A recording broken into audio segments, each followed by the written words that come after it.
আসসালামু আলাইকুম। আজকে আমরা করব অষ্টম শ্রেণীর 11 অধ্যায় তথ্য ও উপাত্ত। তথ্য উপাত্ত অধ্যায় থেকে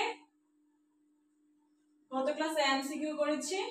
আজকে হচ্ছে সৃজনশীল প্রশ্নগুলো কিভাবে আসতে পারে সে নিয়ে একটু আলোচনা করব। আমি এখানে 9 নম্বর প্রশ্নটা লিখেছি, মেন বইয়ে 9 নম্বর। 25 জন শিক্ষার্থীর বার্ষিক পরীক্ষায় প্রাপ্ত নম্বর গুলো দেওয়া আছে। সেই নম্বরগুলো থেকে ক নম্বর প্রশ্নে বলেছে প্রাপ্ত নম্বরের সরাসরি গড় নির্ণয় করো। খ নম্বর শ্রেণীব্যক্তি 5 নিয়ে সারণী তৈরি করো।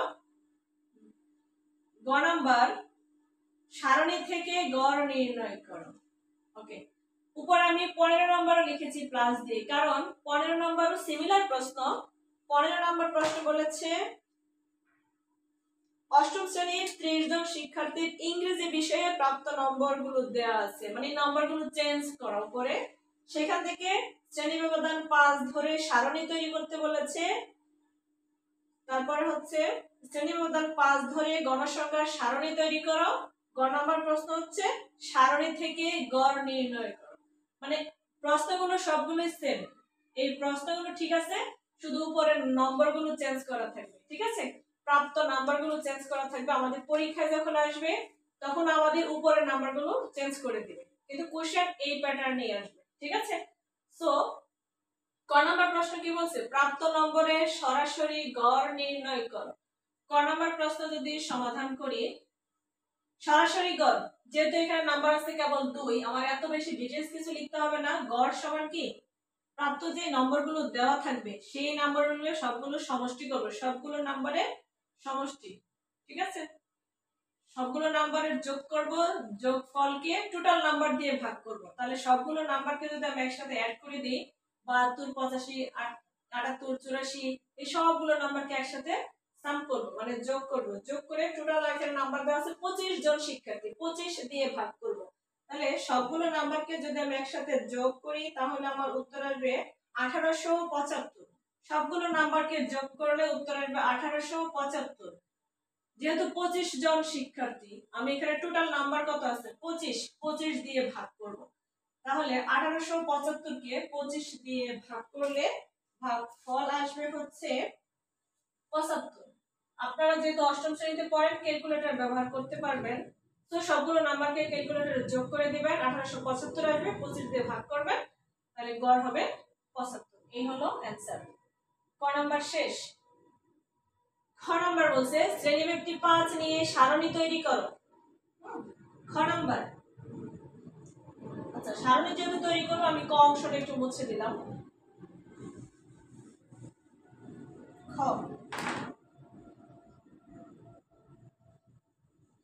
শ্রেণীব্যক্তি 5 নিয়ে সারণী তৈরি করো। সারণী তৈরি করার জন্য ফার্স্ট কাজ হচ্ছে আমার পরিসর বের করতে হবে। পরিসর,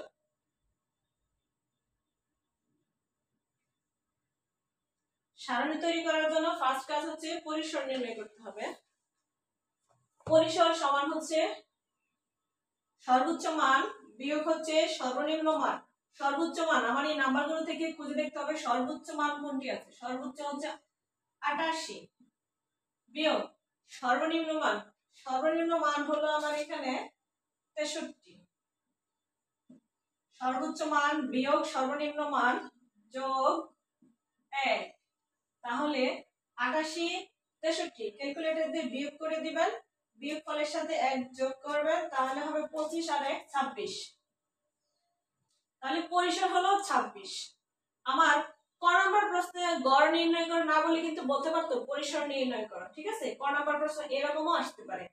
ওকে, তারপর হলো শ্রেণী সংখ্যা নির্ণয় করতে হবে। শ্রেণী সংখ্যা, শ্রেণী সংখ্যা কিভাবে নির্ণয় করব, পরিসর ভাগ ব্যবধান। পরিসর ভাগ শ্রেণীব্যক্তি।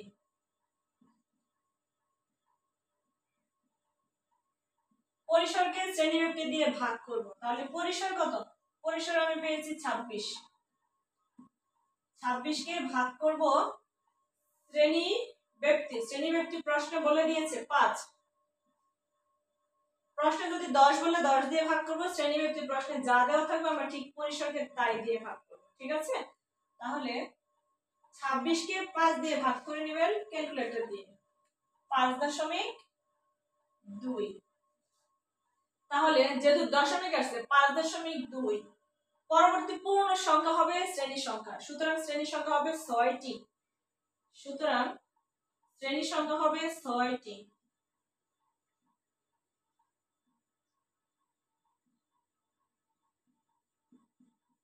যদি আমার 4.3 আসতো তাহলে শ্রেণীর সংখ্যা হতো 5টি। ঠিক আছে, মানে দশমিকের পরবর্তী পূর্ণ সংখ্যাটি হয় শ্রেণীর সংখ্যা। ক নম্বর প্রশ্ন কিন্তু আমার এরকম আসতে পারে যে শ্রেণীর সংখ্যা নির্ণয় করো।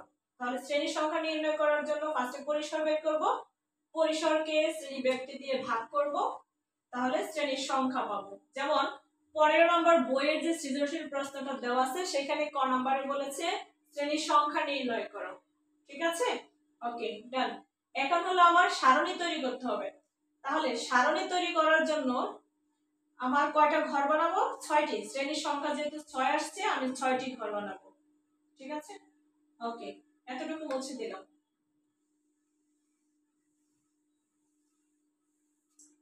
6টি ঘর বানাবো।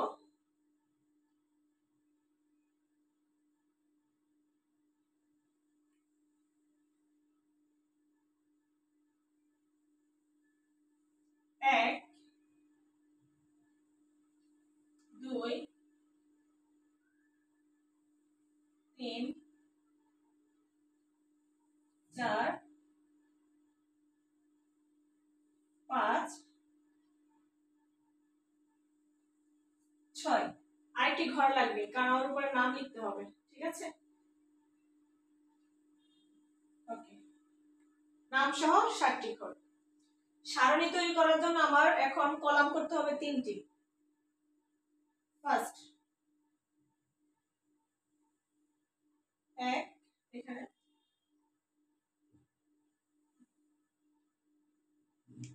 প্রথম ঘরে লিখব শ্রেণী ব্যক্তি অথবা শ্রেণী ব্যবধান। দ্বিতীয় ঘরে হবে ট্যালি চিহ্ন।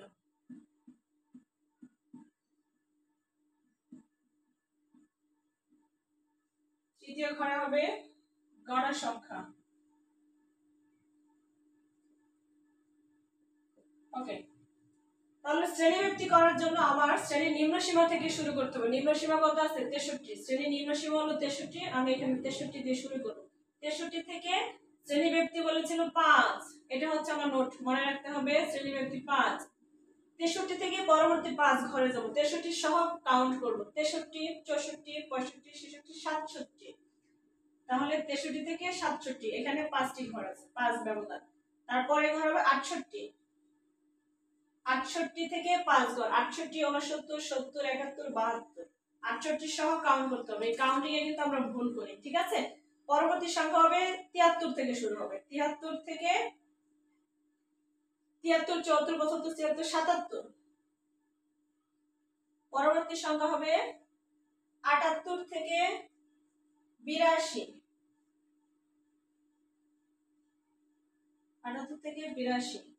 পরবর্তী সংখ্যা হবে 83 থেকে 87।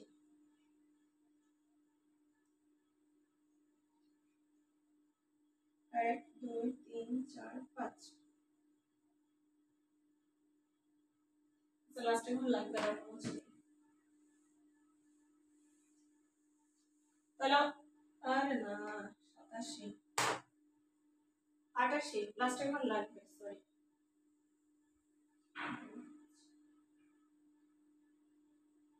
88 থেকে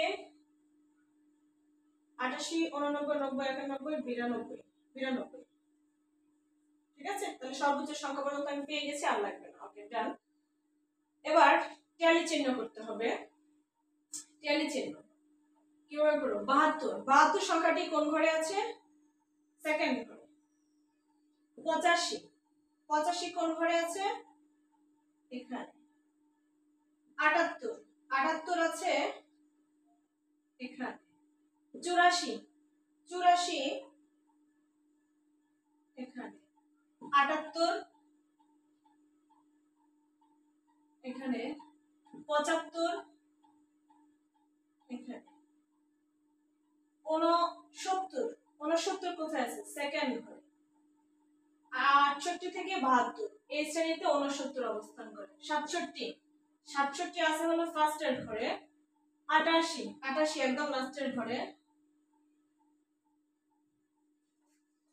তারপর হলো 80 80 আছে এখানে 74 74 হলো থার্ড নাম্বার 77 77 থার্ড ঘর 79 79 এখানে তারপর 69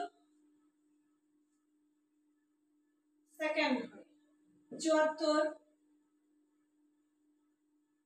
থার্ড ঘরে 73 এখানেও থার্ড ঘরে অলরেডি চারটা দাগ হয়েছে আরেকটা আড়াই লিখতে হবে 83 83 65 ফার্স্ট ঘরে 75 এখানে 69 এখানে 63 ফার্স্ট 75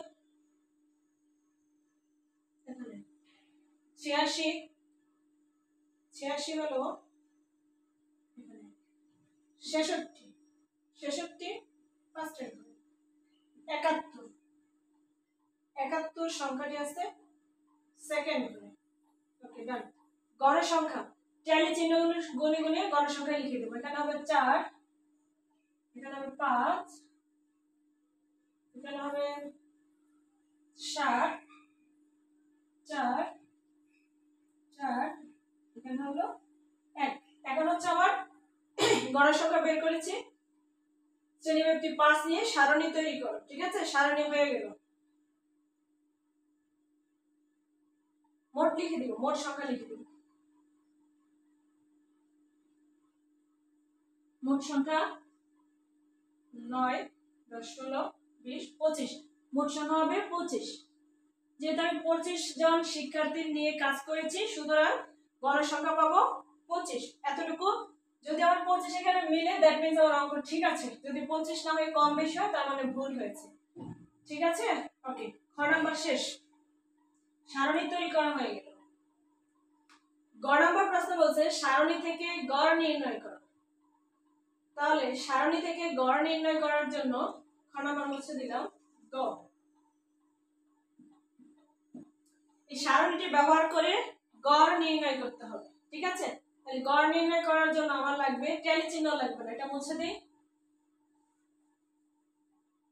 গড়ের সংখ্যা লাগবে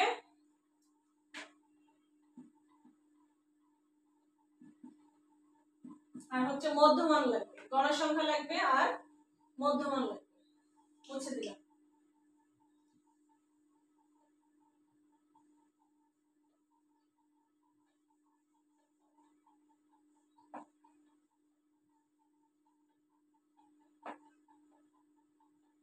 ঠিক আছে গড়ের সংখ্যা 4 তারপর এখানে ছিল 5 7 4 4 1 ওকে ডান এগুলো মুছে দিই এগুলো চেঞ্জ হয়ে যাবে সবগুলো চেঞ্জ হবে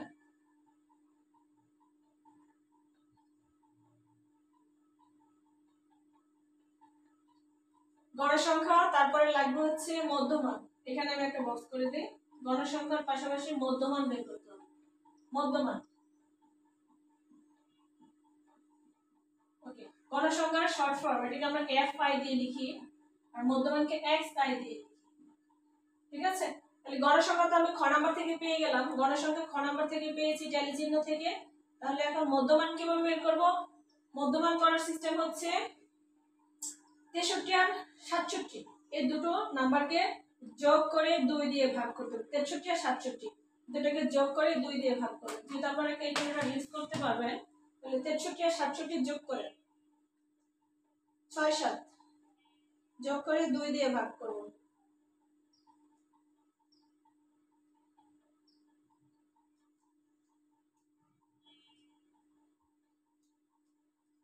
65, তাহলে মধ্যমান হবে 65। তারপর এটা সিমিলার 78 আর 72 যোগ করবেন, 78 যোগ 72 ভাগ করবেন 2 দিয়ে, তাহলে হবে 75। সরি ভুল হয়েছে, 68 68 যোগ 72, 68 আর 72 যোগ করলে 140 ভাগ করবো 2, 70। পরের ঘর 73 আর 77 যোগ করবেন, 73 যোগ 77 ভাগ করবেন 2 দিয়ে, 75, মানে 5 5 করে বাড়বে। তারপরটা হবে 80, তারপর হবে 85, তারপরে ঘরে আসবে 90। এখন হলো fi xi, এই দুটো নাম্বারকে গুণ করতে হবে, fi গুণ xi। 4 আর 65 এই দুটোকে গুণ করবেন, 65 গুণ হলো 4, 65 আর 4 গুণ করলে 260। তারপরে 70 আর যোগ হবে, সরি 70 আর গুণ হবে 5, 5 7 35, 350। 75 কে 7 দিয়ে গুণ করতে হবে, 75 গুণ হবে 7, 75 কে 7 দিয়ে গুণ করলে 525। তারপর 80 কে 4 দিয়ে গুণ করব, 4 আর 8 গুণ করে 4 টা 32, 320। 85 কে 4 দিয়ে গুণ করব, 85 গুণ 4, 85 গুণ হবে 4, 85 কে 4 দিয়ে গুণ করলে 340। তারপর 90 কে 1 দিয়ে গুণ করলে 90। fi xi মানে গড় সংখ্যা আর মধ্যমান এই দুটোকে গুণ করে এই সারিটা বের করতে হবে, ঠিক আছে। এখন হলো সামেশন fi xi, সামেশন মানে সবগুলোর যোগফল বের করব, সামেশন fi xi এই সবগুলো নাম্বারকে একসাথে যোগ করতে হবে, সবগুলো নাম্বারকে একসাথে যোগ করে দিবেন। 260 260 যোগ 350 350 যোগ 525 525 যোগ 320 যোগ 340 যোগ 90, সবগুলোকে যোগ করলে আমি পেয়েছি 1885। 1885, আর এখানে গণসংখ্যা, এটাকে আমি n দিয়ে লিখবো, গণসংখ্যা n, টোটাল গণসংখ্যা কত ছিল 25, n মানে হলো 25। তাহলে সামেশন fi xi বের করলাম, সামেশন মানে হলো সবগুলো নাম্বারের যোগ, n মানে হলো মোট গণসংখ্যা, ঠিক আছে। ওকে ডান। সুতরাং এখন আমার আর বক্সের কাজ নেই, এখন আমি বক্সটা মুছে দিলাম। তাহলে গড়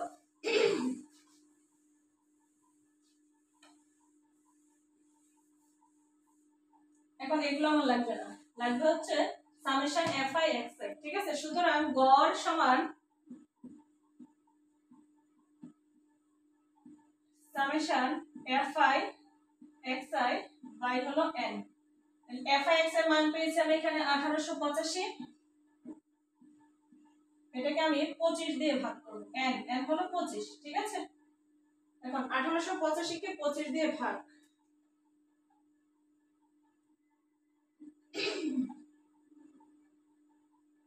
75.4, তাহলে আমার গড় হয়ে গেছে। ডান, এতটুকু করতে পারলে আমি 4 নম্বর পেয়ে যাব। তাহলে সারণী থেকে গড় নির্ণয় করার জন্য ফার্স্টে সামেশন fi xi বের করব, তারপরে মোট নাম্বার দিয়ে ভাগ করব, এই হবে অ্যানসার। এখন 9 নম্বর কোশ্চেনের একটা কোশ্চেন ছিল যেটা আমি লিখি নাই, সেটা ছিল সরাসরি গড় আর হলো সারণী থেকে গড় এই দুটোর মধ্যে পার্থক্য কত দেখো। তাহলে সরাসরি গড়ে পেয়েছিলাম 75, আর সারণী থেকে গড়ে পেয়েছি 75.4। তাহলে পার্থক্য কি হবে, দুটো বিয়োগ করব, 75.4 বিয়োগ হবে 75, তাহলে হবে 0.4, ঠিক আছে। তাহলে সৃজনশীলের প্রশ্ন যখন আমাদের আসবে, প্যাসেজের নাম্বারগুলো শুধু চেঞ্জ করা থাকবে, আর কোশ্চেন সাধারণত এই টাইপেরই আসে। গড় নির্ণয় করতে বলবে, তারপরে হচ্ছে শ্রেণীব্যক্তি 5 নিয়ে সারণী তৈরি করতে বলবে, সারণী থেকে গড় নির্ণয় করতে বলবে। যদি উপরের সংখ্যাগুলো দেওয়া থাকে, যেহেতু আপনারা অষ্টম শ্রেণীতে পড়েন, উপরের সংখ্যাগুলো যদি থাকে, সংখ্যা থেকে এর বাইরে সাধারণত প্রশ্ন হয় না, ঠিক আছে। ওকে, ধন্যবাদ।